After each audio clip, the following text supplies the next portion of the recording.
নজরে এবার ন্যায্য মূল্যের ওষুধের দোকান। ন্যায্য মূল্যের ওষুধের দোকানে নজরদারি। ন্যায্য মূল্যের ওষুধের দোকানে নজর এবার স্বাস্থ্য দফতরের। আরো ডিটেল আপনাদের জানাবে সরাসরি আমার সঙ্গে রয়েছে প্রতিনিধি অভিজিৎ।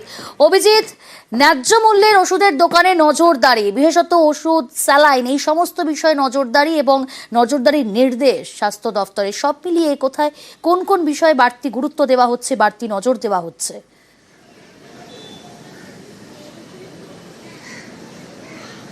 প্রিয়াঙ্কা, এই যে ন্যায্য মূল্যের ওষুধের দোকান, অর্থাৎ সরকারি হাসপাতালগুলোতে, রাজ্যের বিভিন্ন সরকারি হাসপাতালগুলোতে, মেডিকেল কলেজ হোক, জেলা হাসপাতাল হোক বা মহকুমা হাসপাতাল হোক, সর্বত্রই এখন ন্যায্য মূল্যের ওষুধের দোকান বা ফেয়ার প্রাইস মেডিসিন শপ রয়েছে।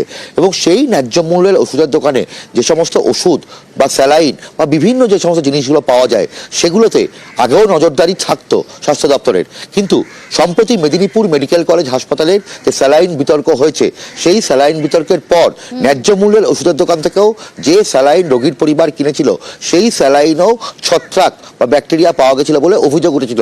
এবং তারপরেই আজকে রাজ্য স্বাস্থ্য দপ্তর সল্টলেক স্বাস্থ্য ভবনে, সেখানে রাজ্যের সমস্ত জেলার মুখ্য স্বাস্থ্য আধিকারিক অর্থাৎ সিএমওদের নিয়ে একটা বৈঠক করেন। এবং সেই বৈঠক থেকে যেটা সিদ্ধান্ত হয়েছে, এখন থেকে এই ন্যায্য মূল্যের ওষুধের দোকানগুলিতে নজরদারি চালানো হবে, বিশেষ বিশেষ নজরদারি, এবং সারপ্রাইজ ভিজিট করা হবে।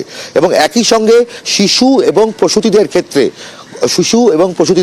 যে ওষুধ, সেই ওষুধের ক্ষেত্রে ব্যাচ নম্বর ধরে ধরে পরীক্ষা করা হবে প্রত্যেক মাসে। এবং একই সঙ্গে ওষুধের গুণমানের ক্ষেত্রে কোনো রকম আপোষ করা হবে না।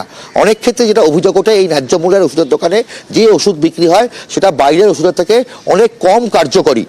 সেক্ষেত্রে যাতে ন্যায্য মূল্যের ওষুধের দোকানের ওষুধ যেন অত্যন্ত কার্যকরী হয়, সেই জায়গাটাকে স্বাস্থ্য দপ্তর ধরেছে। এবং একই সঙ্গে বলা যেতে পারে যে এই ন্যায্য মূল্যের ওষুধের দোকান নিয়ে যেন কোনো রকম অভিযোগ না ওঠে, সেটা এনশিওর করা বা নিশ্চিত করা দায়িত্ব মনে করা হচ্ছে। এবং সে নিয়েই রাজ্যের সমস্ত মুখ্য স্বাস্থ্য আধিকারিকদের নির্দেশ দেওয়া হয়েছে। তেমনভাবে ড্রাগ কন্ট্রোল বোর্ডকেও নির্দেশ দেওয়া হয়েছে যাতে প্রত্যেক মাসে অন্তত একবার করে এই সারপ্রাইজ ভিজিট করা হয় এই ন্যায্য মূল্যের ওষুধের দোকানগুলিতে। সঙ্গে থাকো।